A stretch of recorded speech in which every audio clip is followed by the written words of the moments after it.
క్రీస్తునందున్న ప్రియులందరికీ ప్రేమతో వందనాలు తెలియజేస్తున్నాను.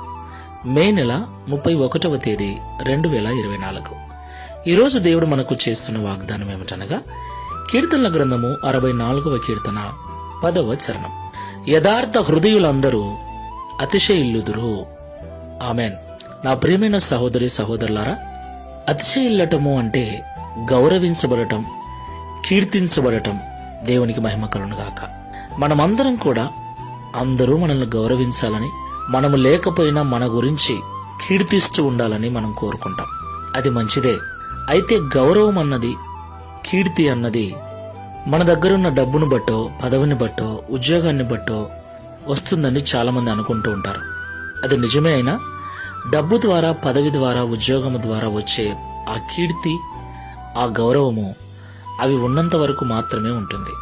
అంటే వాటి ద్వారా వచ్చే గౌరవము అశాశ్వతమైనది.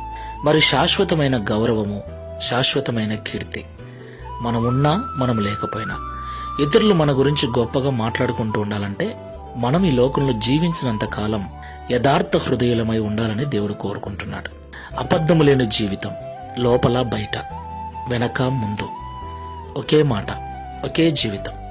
అబద్ధాలు లేని జీవితాన్ని, సత్యవంతమైన జీవితాన్ని, నిజమైన జీవితాన్ని ఎవరైతే జీవిస్తూ ఉంటారో అలాంటి వారిని ఈ లోకం గౌరవిస్తుంది. వారు ఉన్నా లేకపోయినా కీర్తిస్తుందని దేవుడు మాట్లాడుతున్నాడు. ఈ మాటలు వింటున్న ప్రియ సహోదరి సహోదరుడా, క్రైస్తవుడా, ఎలా ఉంది నీ జీవితం?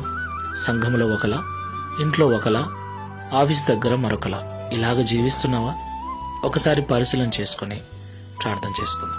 పరిశుద్ధుల ప్రేమగల తండ్రి, మీకు స్తోత్రాలు. ఇంతవరకు మాతో మాట్లాడిన ప్రతి మాటను బట్టి వందనాలు. నిజమే తండ్రి, మేమందరము ఇతరులు మమ్మల్ని గౌరవించాలని, ముందు వెనక మా గురించి కీర్తించాలని అనుకుంటూ ఉంటాం. ఆ కీర్తి, ఆ గౌరవము డబ్బు ద్వారా వస్తుందని ప్రయాసపడుతున్నాం.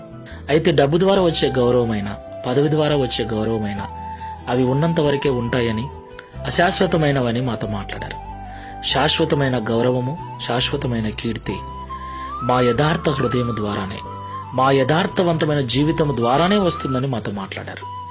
ఈ ప్రార్థనలో ఏకీభిస్తున్న మేమందరము కూడా సంఘములోను, ఇంటి దగ్గరను, సమాజంలోను, పనిచేసే చోటను, ఎక్కడికి వెళ్ళినా ఒకే మాట, ఒకే జీవితం.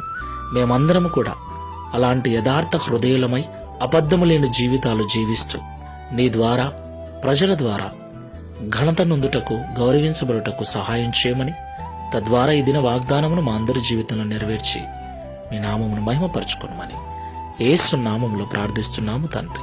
ఆమేన్. Praise the Lord. God bless you.